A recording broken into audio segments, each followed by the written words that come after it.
Well, hello, ladies and gentlemen. It is me again, Jay Jackson, the Transformation Architect, and I am here with another amazing superstar. But let me talk to you about my perspective on this young lady before she gives you the formal story presentation of who she really is. But Joyce and I, we met a few years ago, a mutual acquaintance. She was having a workshop series. I think she had two, if I'm not mistaken, up in the Atlanta area. And Joyce and I ran into each other there. We met there, had the opportunity to transform some lives in those particular experiences.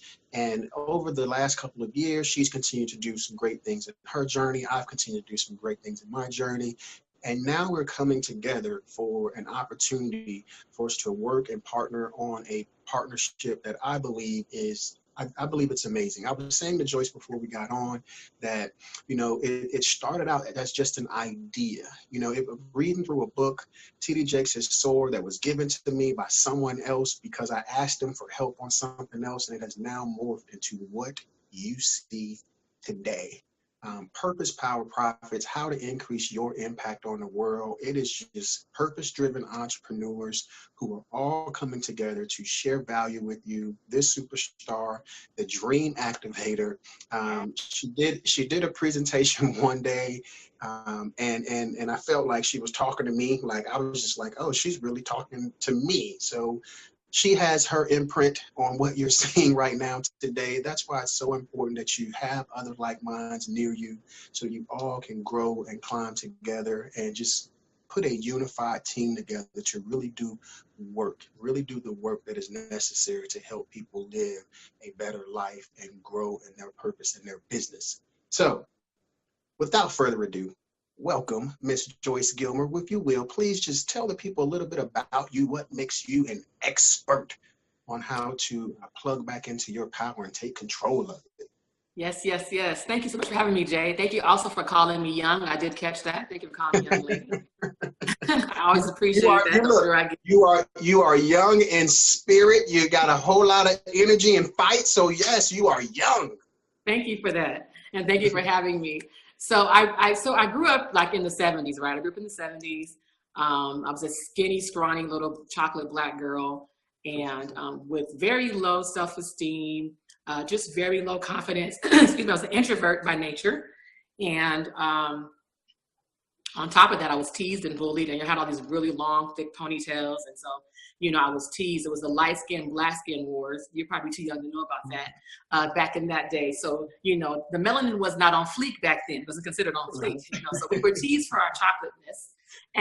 And so I had that kind of going on, as a child. And so, and then to add insult to injury, I was also molested at a young age, around the age of 10. So I had all these compacting things happening in my life that really sort of snuffed out and sort of smothered, if you will, my dreams and sort of my hopes, my aspirations, the things that I thought it would be, as I grew up was difficult. It became further and further away, if not disappeared altogether in my life as I was growing up. And so that's sort of, how I was. And so I had to go on this kind of journey to really, really rediscover my personal power and what I believe I was born with. I believe we all are born with a personal power that we just have to tap into, that we have to activate, that has to be plugged into at certain times in our lives. And so I had to discover what that was. And so part of my personal journey was to do three things, really. It was to get honest with myself, it was to get honest with God, and it was to get honest with someone else. Those are the three steps that I took. Very simple. Very difficult, but very simple things to do. And it just comes through acknowledging the fact that I was hurt, that I was wounded, that I was stuck, that I was feeling hopeless, acknowledging, and accepting that fact, and then seeking a way to navigate beyond that past so that I could then rediscover my purpose. And so I had to talk to someone about that, whether that's through counseling, whether that's through sitting down with whoever, somebody you respect. We have to go through those phases so that we can reclaim our power. And so I, in my case, had lost what that power was, I believe. And so that's what I went through, those three steps initially. Fast forward a little bit, I ended up in ministry. I ended up in a place where I was encouraging and motivating and inspiring all the time. It was what I did. I was born an encourager. And so I used national platforms, through speaking and traveling across the nation to various states, just ministering and encouraging people. and letting them know that they could have hope, they could dream again, they could build again. And I was praying for them. But what happened what I began to notice was that, excuse me, what I began to notice was that prayer wasn't enough, if I can say that. It was not enough because people ended up every week, every Sunday, asking for the prayer, which was an indicator to me that there was no change really occurring. And so I began to see that and identify that we had to move beyond meditating, beyond sitting quietly in a corner. What can we do to really, really get people beyond the wounded place into a place of really, really dreaming again and activating and doing what it is they're called to do on the earth? So I stumbled across coaching, and I became a certified professional coach. And I was able to get really, really equipped with more skill sets and more tools, understand people's mindsets, modalities, to help them navigate out of that place.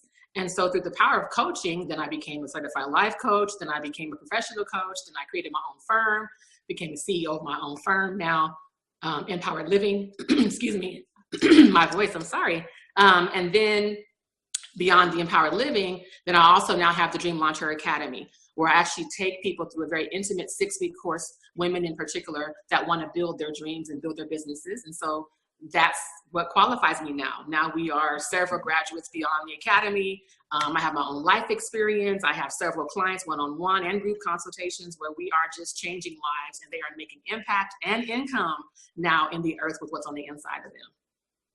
Awesome, awesome, awesome, awesome. All right, so you talked about the 3 things that you had to get clarity on and get your focus completely wrapped around. And I want to unravel that, take some of the layers off of that, and I want you to take each one of those 3 key points and talk about how you actually approached each point and how you unpacked it so that it can become a strategic plan for you. Okay, so the first step that I said was to get honest with yourself.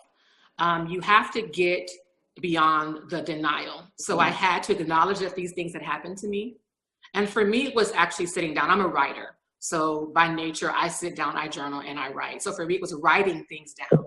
It was writing it through acknowledgement that, hey, this happened to me. I wrote actually, it's a very thick book, actually a journal of just documenting of my emotions, my feelings, my frustrations, my anger, and allowing myself to feel that. You need to allow yourself to feel the pain, the frustration, the anger, and not suppress that. It's an actual part of journey, what's necessary. Now, I'm not a therapist, and I'm not a licensed counselor, but I know for a fact that you cannot heal what you will not confront. I know that for a fact. And so it doesn't make sense for me to try to keep going on in life and trying to become something when I know I'm wounded, because wounded people continue to wound others. And I know that I was born a healer, and I was born an encourager, and I was born an empowerer. That's a part of my personal power. And so for me, I had to acknowledge, acknowledge everything that happened to me. So that entailed crying, that entailed, weeping over the paper, that included sometimes isolation and seclusion from other people that wouldn't understand my journey and my process. And being okay with that, being okay with being with myself, not by myself for a season. That was important. That was so powerful right there, wasn't it? That was absolutely. Just being with myself, this mindset of being by myself and being alone and being, no. I just had to be with me and begin to rediscover who Joyce was intended to be when I was a thought in the mind of God, everything that I am, and I call it now walking in the full expression of what I was entitled to be. Many of us don't walk in the full expression. We walk in a portion or the part that we're not afraid to do, but really the call in our lives is global. It's worldwide, but we're afraid to walk out of our front door and talk to the person down the street, with what's on the inside of us. And so that first step is acknowledging it. Whether that's writing for you, whether that's speaking into a recorder, whatever that is for you, just you must acknowledge. The second thing for me was to get honest with God. And what that was for me, now that's who I, talk to. I don't know if you have a different, how you meditate or whatever you do, but for me, it was talking to God and saying, hey, you let me down. It was being honest. The key word is honest in all this, everything that you're talking about. It's not, it's like, how could you let this happen to me? What did I do wrong? I was just a child. Like, I'm going through all of these things, right? And I'm just being as honest as I can, pouring out my complaints, getting mad, getting angry, doing the whole thing. It was such a powerful part of my process because it fights against everything that I was taught. You don't question God. Right. He's the Almighty One. Right. But he's also our Father. He's also the one that's leading and guiding us and going to help us and heal us, you know. So what kind of God would he really be if I couldn't talk to him and express how I really feel, right? And so for me, that was so, so powerful and yet so freeing. And so that was the second phase of my process. And then the last one, which was difficult for me because my trust had been violated, was to trust someone and get honest with someone else. Mm-hmm. And so it's almost like this dichotomy that you have to almost do something that goes totally against the grain of what was done to you. So again, my trust was violated, but I had to trust somebody in order to get healed. Mm-hmm. That's so like, what? But it was necessary. So I had to, for me, that was through pastors, that was through, you know, people that mentors that I trusted. You know, it wasn't through formal counseling initially. It wasn't that. And we don't always have that available in our you know, community. Again, I was in the 70s. Everything was what happens in my house stays in my house. You know, that mindset, especially in African-American culture. And so I had to begin to fight my way to get what I needed to get in my life. I had to fight my way to be healed. I had to fight my way to find my personal power. And I had to resist the temptation to stay where I was at in my sadness, in my depression, because for whatever reason, I could never forget the dreams that I knew I was going to accomplish. Like, they were always out there, sometimes very faint, but it was keeping that in the forefront of my mind that helped me go through my healing process, knowing that was on the other side of this pain, on the other side of my frustration was going to be this dream that was always a part of the original plan for my life, which was to continue to empower and encourage and help other people get beyond their hurt so they could actually make an impact in the world. Awesome, awesome, awesome. Man, look, step by step, she just broke it down for you. How to plug back in or retake your personal power. One of the major keys that, you know, we really kind of, you know, chuckled about, but it's in all seriousness, you have to be okay with spending time alone. It's in that alone time, that quiet time where you really plug into your power, the power for you to be able to connect into God directly yourself and hold those conversations. What she was saying is that she was pouring out her heart. She was basically crying, saying, you know, hey, Daddy, what's going on? You know, and sometimes you have to have those conversations in that way. But I want to tell you, be okay with what comes back. Yeah. Sometimes you can ask some questions and you get that response and you be like, whoa, okay, hold up, wait, time out. I didn't even think about that one. Yeah, absolutely. So we're getting ready to wrap this up, Joyce. And so I want you to take a moment, if you have to, think about it, pause if you need to, and just really, why do you feel the viewers of this recording should be at the Atlanta stop of Purpose, Power, Profits? You need to be at Purpose, Power, and Profits, number one, because you need all three in your life to succeed. You need to know what your purpose is. You need to be able to walk and tap into your own personal power, what you are and have been intended and created to do. And you need to make money. Let's just be real. You need to be able to monetize your purpose. You need to be able to monetize every gift, every talent, every skill, every ability to speak, to write, to teach, to train, to lead. You need to be able to tap into that power in order to produce income for legacy, for kingdom building, for whatever it is you're called to do in the earth. You need all three of these. These are the three keys to success for the rest of your life. You must be in the space. Have your face in the place. I promise you, every single speaker. And what I want to say about this event, Jay, is this is not going to be your average hype me up, inspire me, motivate me event. This is an event that's going to equip you to succeed.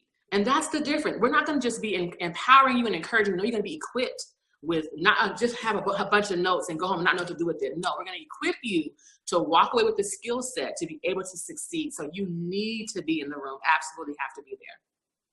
I love it. I love it. I love it. You guys heard it best. Great opportunity for you to really plug into your personal power, really take your purpose to another level. As she said, you need money to fuel your ministry. Okay, I don't care to keep the lights on, gas on, pay the rent, marketing, your accountant, whatever it is, you need the finances, you need the profits in order to keep your operations going. And that's what we're going to give you at Purpose Power Profits. We're going to give you some step-by-step strategy blueprints, tactical, practical steps for you to get from where you are to wherever your dream, your vision, and your goals are. You can do it. We know you can, and we're looking forward to the opportunity to share it with you. Absolutely. Time to wake up to your dreams. We're so excited. Yes. Let's go. Talk to you guys later.